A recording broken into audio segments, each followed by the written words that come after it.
सुने ना हमरा के दूध में के माछी बना के करे जा पीछे आर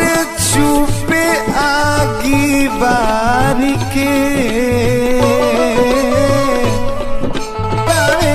परी के कर कहल मान तारू हमसे बारू खिसियाइल ऐसे आन जान तारू की बतावे के परी के कर कहल मान तारू